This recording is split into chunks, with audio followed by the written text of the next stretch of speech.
Hello teachers and upcoming teachers. Lesson plan diary channel में आप सभी का स्वागत है। Welcome all of you.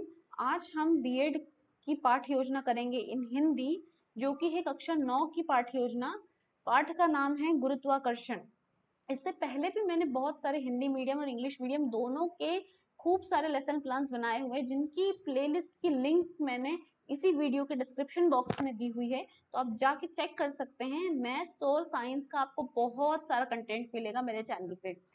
अब हम स्टार्ट करते हैं अपने लेसन प्लान को। देखिए, मैं हमेशा जब भी समझाती हूँ लेसन प्लान, तो मैं आपको बताती हूँ कि लेसन प्लान में हमेशा दो तरह की चीजें होती हैं।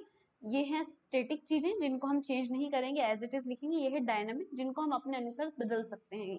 इसको बदलने में कोई इश्यू नहीं है। सामान्य उद्देश्य हमेशा की तरह मैं बोलूंगी कि अगर आप विज्ञान की पाठ्य योजना लिख रहे हैं तो सामान्य उद्देश्य सेम रहेंगे। विशिष्ट उद्देश्य अगेन मैं बता रही हूँ कि अगर आप कॉलेज में स्पेसिफाई नहीं किया है, ये ज्ञानात्मक उद्देश्य, भावात्मक उद्देश्य, क्रियात्मक उद्देश्यों में डिवाइड करना है विशिष्ट उद्देश्यों को, अगर ऐसा नहीं कहा है तो आप सिंपली यहाँ से लिखिएगा 1, 2, 3, 4 एंड 5। ये 5 आपके विशिष्ट उद्देश्य हो जाएंगे। अगर आप ऐसे भी लिखते हैं तब भी कोई दिक्कत नहीं है, लेकिन अगर आपको चाहिए कि आपका टाइम ज्यादा नहीं लगे, फटाफट लिख जाएं, तो आप सीधे ही 1, 2, 3, 4, 5 नंबर करके डाल के लिख सकते हैं अपने विशिष्ट उद्देश्यों को। उसके बाद में शिक्षण विधि हमारी आती है, तो व्याख्यान सह प्रदर्शन विधि है, एक्सप्लेनेशन मेथड ही हम ज्यादातर यूज करें, क्योंकि वो मोस्ट पॉपुलर मेथड है टीचिंग में। शिक्षण सामग्री की अगर हम बात करें तो मैंने ये 3 स्टैटिक चीजें ली हैं, ये तो होंगी होंगी। इसके अलावा अगर आपको कुछ ऐड करना है तो वो टोटली योर कॉल, मुझे उससे कोई प्रॉब्लम नहीं है। अगर आप वो बहुत अच्छा होगा अगर आप कोई चार्ट बना लें, कोई आप इस तरह का मॉडल बना सकते हैं, या फिर आप चाहें तो एक पीपीटी बना सकते हैं। आपको जैसे अच्छा लगे आप उतनी क्रिएटिविटी अपने लेसन प्लान में डाल सकते हैं, जैसे आपको टाइम हो, जिस तरह से आपको चीजें मतलब आपके लिए कन्वीनियंट हो, आपके आसपास फटाफट चीजें मिल जाए, तो आप उससे अपनी शिक्षण सामग्री तैयार कर सकते हैं। पूर्व ज्ञान, पूर्व ज्ञान में क्योंकि गुरुत्वाकर्षण के बारे में 9th क्लास के बच्चे हैं तो बहुत कुछ जानते ही हैं, तो उनके लिए ये नया शब्द नहीं है। ग्रेविटेशनल फोर्स के बारे में उनको ऑलरेडी बहुत कुछ पता है। अब आती है हमारी छात्र अध्यापिका क्रिया और छात्र क्रिया। तो इसका देखो उद्देश्य यही होता है, ये इस वाले सेक्शन का, प्रस्तावना सेक्शन का, कि हमें बच्चों को सीधे नहीं बताना है कि आज हम ये चैप्टर पढ़ाएंगे या ये टॉपिक पढ़ाएंगे। हमें बच्चों को उस टॉपिक तक लेकर आना, ये हमारा टास्क होता है।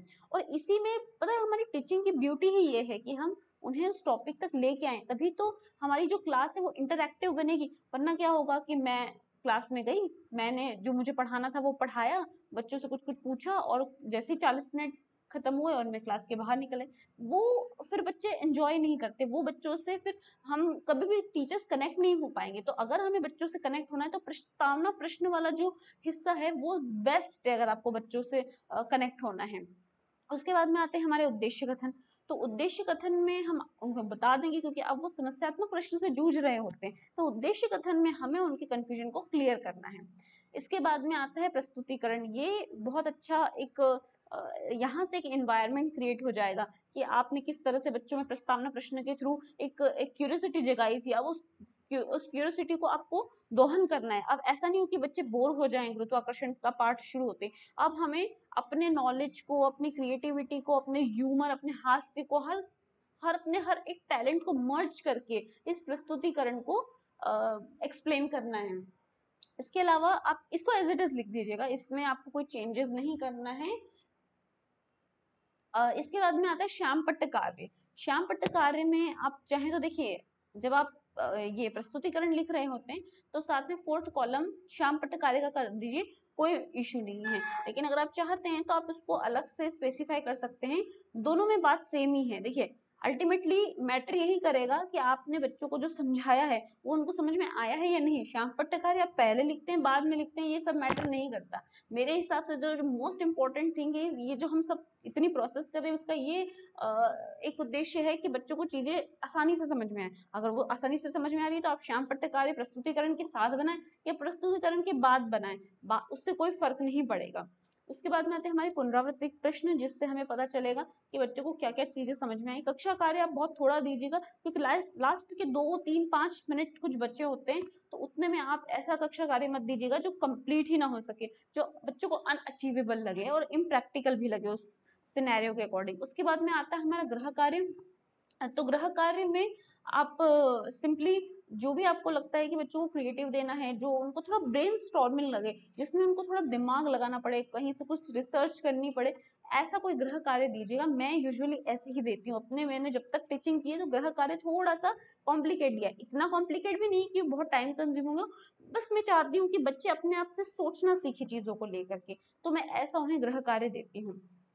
सो या गाइस, ये मेरा लेसन प्लान था। आप प्लीज अपने कोई भी नीडी है, कोई भी आपके रिलेटिव्स हैं, फ्रेंड्स हैं, आप उनको मेरा लेसन प्लान प्लीज शेयर कीजिए, और अगर अच्छा लगा हो तो आप लाइक कीजिए, सब्सक्राइब कीजिए मेरे चैनल को, ताकि मैं लेसन प्लान्स के अलावा भी आजकल अब मैं दूसरे वीडियोस को भी उन पे भी वर्क करने लगी हूँ, तो बहुत जल्दी जल्दी आपको अपडेट्स मिलती रहेंगी।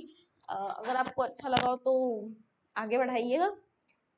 This is the end of the video, guys. Thank you for watching.